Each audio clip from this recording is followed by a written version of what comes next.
નિવેદન છે કે ડિબેટમાં બેસો. તો કેમ હમણાં તમને ડિબેટ યાદ આવે છે? જેલમાં છે ત્યારે યાદ આવે છે? કેમ જ્યારે બહાર હોય ત્યારે કેમ ડિબેટમાં નથી બેસતા? મનસુખ દાદા, તમારે ડિબેટમાં બેસવું હોય તો હું મારી જનતા સાથે તમારી સામે ડિબેટમાં બેસવા માટે તૈયાર છું. તમે આવી જજો. અમારી જનતા અને અમે બધા તમારી સાથે ડિબેટમાં બેસવા માટે તૈયાર છે. આપણા મહેમાનો, તાલુકા પંચાયતના સભ્ય, જિલ્લા પંચાયતના સભ્ય, ઘણી દૂર દૂરથી પધારેલા યુવાનો, માતા બહેનો, આગેવાનો, ઘણી મોટી સંખ્યામાં તમે અહીંયા પધાર્યા છો. તમારો બધાનો અમે આભાર વ્યક્ત કરીએ છીએ. હવે આજની આ સમર્થન સભામાં જે આપણે ગામડે ગામડે જઈને આપણા જે ધારાસભ્ય હાલ જેલમાં છે એમની સિગ્નેચર ચેમ્પિયન રાખ્યું હતું, એમાં ઘણા બધા ગામોમાં ઘણી બધી જગ્યાએ જઈને આપણા લોકોએ સિગ્નેચર કરી છે. સિગ્નેચર 1.5 લાખથી ઉપર થઈ છે.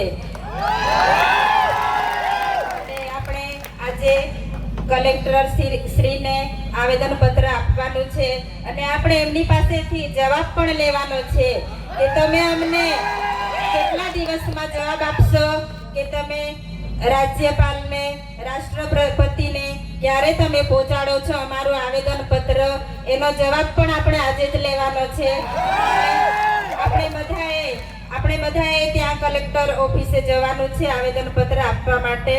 હવે ખાસ તો હું જ્યારે મારે એકલા હાથે લડવાનું થાય છે ત્યારે તમે બધા તમારું કામ છોડીને હર હંમેશા મારી સાથે આવીને ઊભા રહો છો. એટલે હું તમારો બધાનો સાથ સહકાર ભૂલી નથી જતી. હું યાદ રાખું છું, કેમ કે આગળ પણ આપણે એક પ્રોગ્રામ કર્યો ડેડિયાપાડા. ત્યાં પણ ઘણી મોટી સંખ્યામાં લોકો બધા પધાર્યા હતા. ઘણી દૂર દૂરથી લોકો આવ્યા, સમર્થન આપ્યું કે તમે એકલા નથી, અમે બધા તમારી સાથે છો, એવું તમે મને કહ્યું. એટલે આજે હું તમારી સામે એકલી નથી, તમે બધા મારી સાથે છો. હવે આપણે જોઈએ છીએ કે ઘરનો મોભ કહેવાય, તેવી જ રીતે આપણા ધારાસભ્ય આપણો એક મોભ છે કે મોભ આજે જેલમાં છે.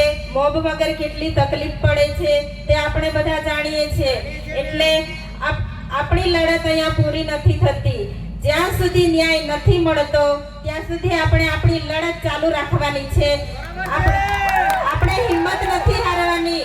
તમારી બધાની આ તાકાત છે કે તમે ન્યાય અપાવી શકો છો. જનતાની અદાલતમાં કોઈનું નથી ચાલતું, જનતાનું ચાલે છે, તે આપણે બધાએ જોયું છે. એટલે તમારો બધાનો સાથ સહકાર કાયમ મળવો જોઈએ.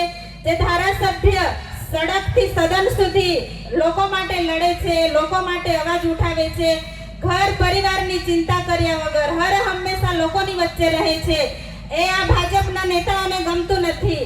એટલે વારે ઘડીએ જેલમાં મોકલે છે, પણ આપણે એનો બદલો લેવા માટે તમે બધા તૈયાર છો ને? આપણે બદલો લેવાનો છે. 2027માં અંબાજીથી ઉમરગામ એક પણ સીટ લોકોને નથી આપવાની. બધી સીટ આદિવાસીની આવી જોઈએ. એટલે આપણે બધાએ અત્યારથી તૈયારીમાં લાગી જવાનું છે કે આપણે જેવી રીતે હાલ નર્મદા જિલ્લામાં સુપડા સાફ કર્યા છે, એવી જ રીતે અંબાજીથી ઉમરગામ 2027માં આપણે એમના પણ સુપડા સાફ કરીને એમને ઘરે બેસાડી દેવાના છે. તો તમે બધા સાથ સહકાર આપજો એવી હું આશા રાખું છું. અને હવે ટૂંક સમયમાં તમે બધા દુઆ કરો છો. આપણી સાથે કુદરતની દયા પણ છે. તમે બધા સાથ સહકાર આપો છો.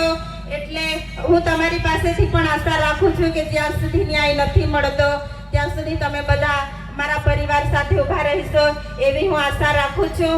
અને જ્યાં પણ જરૂર પડે છે, જ્યારે પણ હું આમંત્રણ કરું છું, ત્યારે પણ તમે ઘરની ચિંતા કર્યા વગર પોતાનું ખેતીવાડીનું કામ છોડીને આવો છો.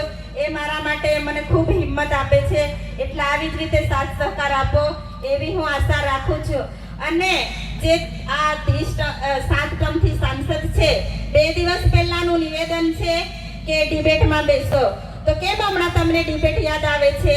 જેલમાં છે ત્યારે યાદ આવે છે? કેમ જ્યારે બહાર હોય ત્યારે કેમ ડિબેટમાં નથી બેસતા? મનસુખ દાદા, તમારે ડિબેટમાં બેસવું હોય તો હું મારી જનતા સાથે તમારી સામે ડિબેટમાં બેસવા માટે તૈયાર છું. તમે આવી જજો. જનતા, અમારી જનતા અને અમે બધા તમારી સાથે ડિબેટમાં બેસવા માટે તૈયાર છે. તમે બધા સાથ સહકાર આપજો એવી હું તમારી પાસેથી આશા વ્યક્ત કરું છું. આટલું કહીને મારી વાણી પૂરી કરું છું. આભાર.